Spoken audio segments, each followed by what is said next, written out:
Al-Fatihah dan doa belajarnya bersama. Yang bukan muslim silahkan berdoa berdasarkan kepercayaannya masing-masing. Dimulai.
Dongeng. Nanti akan kita bedakan mana dongeng, mana hikayat. Kemudian nilai apa yang bisa kita ambil di hikayat tersebut. Tetapi Ibu bandingkan dulu dongeng seperti apa, hikayatnya seperti apa. Perhatikan, kita masuk ke baca atau tulis, dia masuk ke prosa. Hikayat begitu juga. Hikayat dia sebuah prosa, karya sastra. Hampir ciri-cirinya hampir sama, tapi ada perbedaannya. Nanti kita lihat yang di mana nanti ya. Ini kita lanjut ke batu.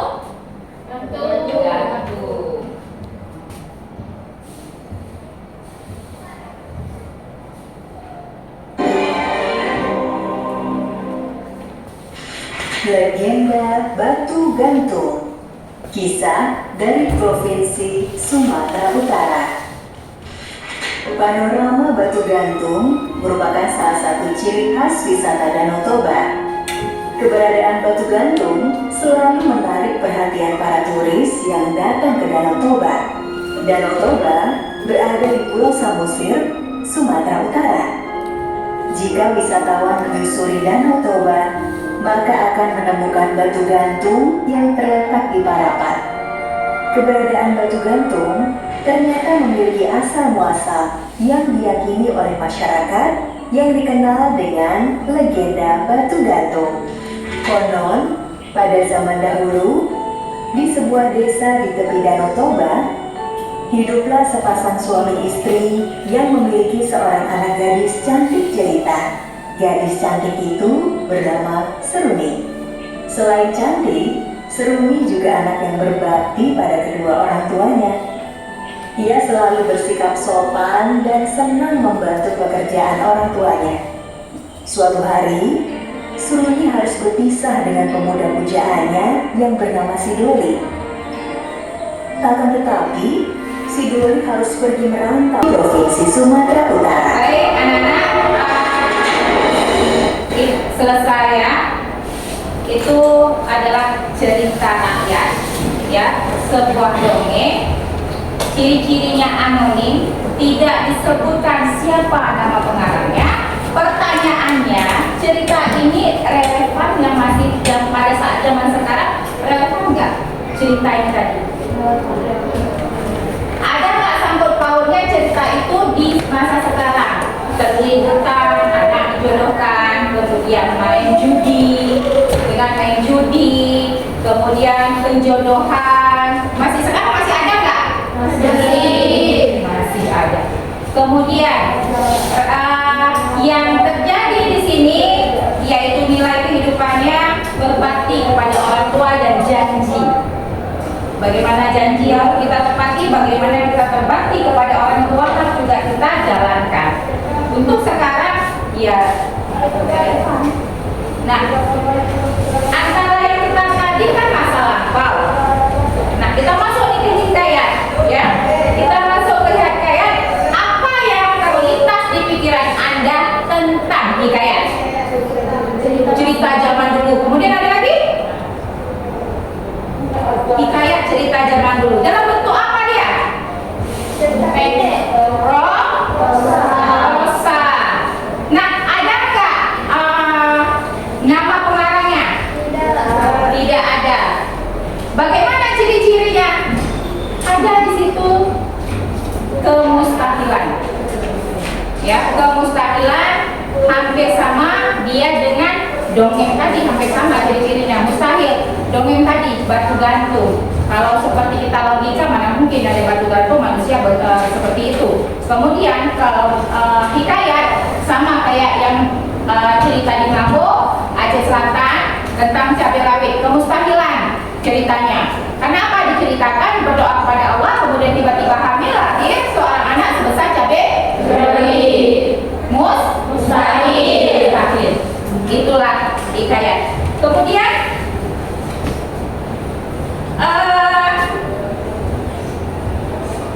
kalau hikayat ini adalah warisan nenek moyang, jadi ini harus dilestarikan dan ada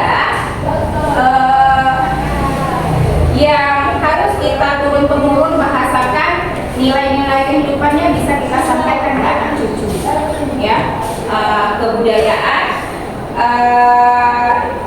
Kebudayaan bangsa yang kita wariskan yaitu salah satu yaitu dengan hikayat. Hikayat sendiri lahir di khususnya di Indonesia itu pada abad ke-14, mulai masuknya agama Hindu dan Buddha.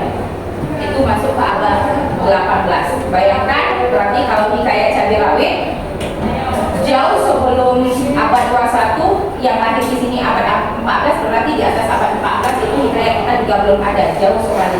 Sudah ada hikayat tersebut. Nah, hampir sama dengan dongeng. Dongeng biasanya kan biasanya digunakan anak-anak orang tua kepada anaknya untuk menenangkan si anak, habis itu membawa suasana yang menyenangkan, ya. Di sini kita masuk ke materi mengenali nilai sejarah bangsa lewat cerita pendek, ya. Menggali nilai sejarah, yaitu hikayat, ya, hikayat. Bentar, ya. Hikayat sendiri. Tadi sudah kalian sebutkan hikayat itu yaitu dalam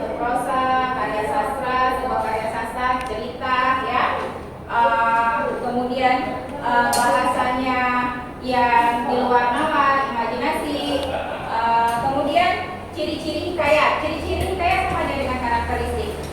Anonim, kemudian istana sentris, apa lagi? Anonim, istana sentris, kemudian apa lagi? Yang tadi Bu jelaskan tadi tidak masuk akal, apa namanya? Mustahil, ya. Kemudian yang pasti bahasanya itu bahasa Melayu. Dia nggak pakai bahasa yang lain. Kalau hikayat dia memang menggunakan bahasa Melayu. Nah, di sini ada dua unsur kesabarannya, unsur intrinsik dan unsur ekstrinsik. Intrinsik yang melekat di dalam tema, latar, alur, pesan, penokohan, sudut pandang, itu yang termasuk intrinsik. Kemudian ekstrinsik, dia nilai-nilai kehidupan yang ada di dalam cerita tersebut. Ada dua unsur. Unsur pertama intrinsik, unsur kedua ekstrinsik. Ya, itu harus ingat. Di hikayat, di cerpen sama juga. Dia ada unsur intrinsik dan juga ada unsur ekstrinsik. Nah, Ibu akan membagikan tugas, ya, membagikan tugas yang Ibu kirimkan ke grup LKPD. Coba lihat, buka HP-nya kembali, lihat grup di situ. Nah, kita sudah mulai masuk. Sudah, oke. Hitungan 5 yang sudah ditunjuk, ya, menjadi 4 kelompok. Dalam 4 kelompok itu masing-masing 5 orang. Satu kelompok 1, kelompok 2, kelompok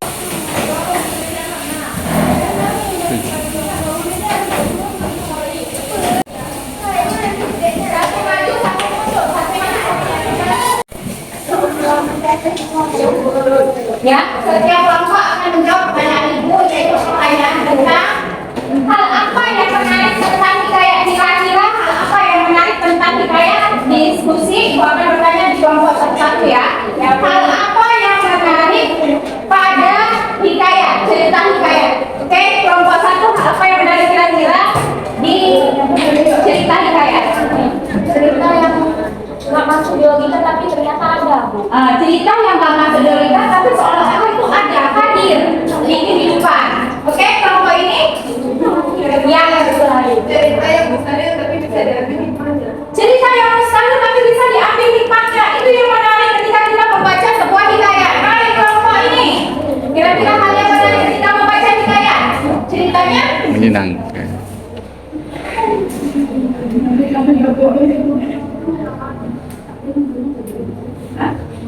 Ya, coba sebutkan aja. Yang sampaikan tadi. Mustahil tapi bisa diambil hikmahnya. Kemudian kelompok sudut. Apa yang kira-kira hal menarik yang bisa kita ambil? Kisahnya bersifat luar biasa. Kisahnya bersifat luar biasa. Kemudian yang menarik, cerita hikayat ini yang menarik apanya?